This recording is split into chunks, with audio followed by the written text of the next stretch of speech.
Alright guys, I think we made it to the last page of my aliens, though I think there might be one or two more. I'm not sure if they're like separated, but this is basically the end.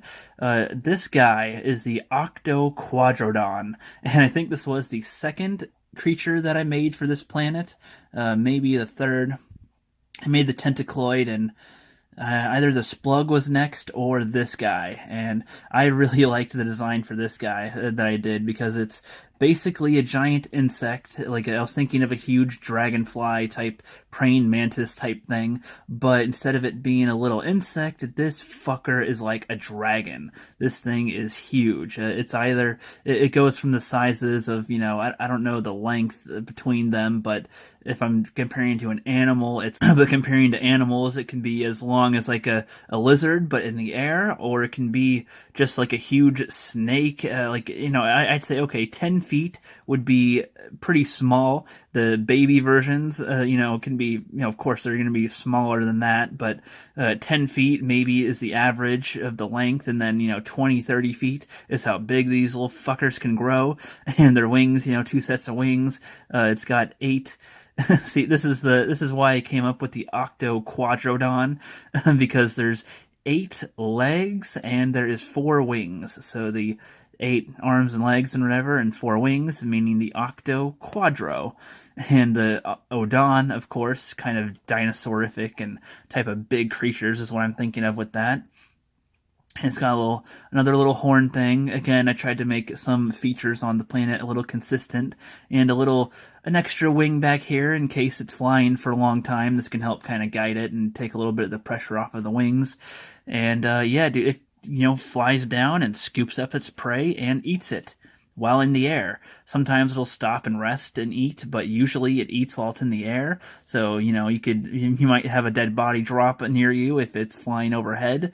It doesn't go for huge game though. This one can go for games that are the size of dogs maximum, honestly. It can't lift way too much. It is still, it does have its limits. Its body is pretty thin and skinny here, as you can tell, but it can lift up like 30 pounds at least, so it can pick up small animals for sure. And I don't know, I just think that the Octo Quadrodon looks fucking sweet. You let me know what you think. Let's go down here. This is the Cass Squad Eye. This is the Cass Squad Eye, or the Cass Squad Eye. If you were to say it quickly, it's the Cass Squad Eye, but it's the Cass Squad Eye. This one was inspired from the Tentacloid. I wanted to make a similar creature to the Tentacloid, but it has different functions and it is a little different. For this one, I was thinking of a castle to turn into a creature. So like I was thinking of the head, the top part of a castle, and then draw it and have, legs and stuff, and have it be kind of similar to the Tentacloid, but this one only has 4 legs and it's got 2 tentacles. This one is honestly much more like a Pokemon in a way. It's got little whiskers that are kind of pointless. Those are the whiskers. These are just the whiskers on the guy. They don't do anything. It's got 4 eyes, one right here, one right here, one right there, and the back, of course. And, its mouth is on the bottom, and this one can scoop down and eat stuff, but it, does prefer to kind of feed itself with its tentacles. And, it can eat small animals, or it can eat... this one likes to eat gooey stuff on the planet. This one doesn't really even prefer plants or grass. This one likes to eat gooey material that comes out of the planet or out of some of the plants. So this guy is pretty safe to be around, and it's pretty slow moving, kind of chill. It's like a slow squid on the land, pretty much. And yeah, that's basically all it is. I think this is a pretty cool design, personally. I was getting a little frustrated with the Tentacloid for a while because I had to draw so many tentacles, and, the head shape, it gets a little bizarre sometimes, and the amount of eyes, and I was just like, I want to have a different creature, too, that's similar to it, but easier to draw, and that is definitely this baby right here. And then the Steamfly, I honestly don't remember why I named it the Steamfly. I guess that it flies through the steam a lot. This is kind of like a butterfly flying worm thing. It's literally just a flying worm with wings, just a worm with wings. It doesn't eat anything in particular. I mean, very small bug game. maybe it digs into nutrients in the ground or on trees, little small stuff. But if it sticks around too long, it will probably get eaten. And it's also a huge target for like the eco gliders and the pincer suckers. Sometimes there's a lot of animals that can eat this thing. The hover dial would definitely eat this dude. These guys don't have much of a defense at all. They are pretty much just easy popcorn food for the aliens of this planet. And now we have the mighty grass snake. This guy was pretty simple for me to draw. I think I drew this guy first, and then I drew what was that guy called? I think I drew this guy first, and then I drew the stealth slug. I was just trying to think of a huge snake that doesn't look like our snakes. This one also just has one eye, I think. Or that's supposed to be its mouth. I think that's supposed to be its eye, though, but that could be its mouth.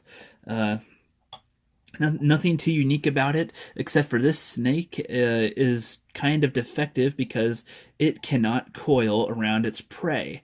Or it can kind of wrap itself around it, but it doesn't have the same effect as like a python would when it squeezes you pretty hard. This one can't squeeze that tough, but it does just kind of eat whatever it can. It doesn't, it's not too particular, but it is pretty massive. This dude is, for size comparison, let's say that it is, I have no idea, the size of a couch, maybe? Stretch out a couch, and that is how tall this dude is, and then, stretch out the couch by a few, and that's how long it is. But it's not a huge threat to most animals. I mean, animals can get squished, like the squuff and the squilf. If they're under it, those little dudes would get crushed. The rock hopper thing would get squished, and that wouldn't be good. So it can still do damage, but that doesn't really help it much for survival or for nutrients. But hey, you get what you can get, right? It's an alien planet. This guy is definitely the last one now. This one is called a Squid Cow. I obviously got the design based off of a cow. I was going to say based off of a squid, but squids do not look like that. So the main idea that I had for this was, kind of suction cup-ish hooves. I mean, they're not really hooves, but they do help it stick to the ground pretty nice. And instead of having a normal mouth right here, its mouth is on the top of its head. That's where the mouth is. Its eyes are normal, and it has tentacles where the mouth should be. And you'd think that the mouth would be on the inside somewhere, but nope.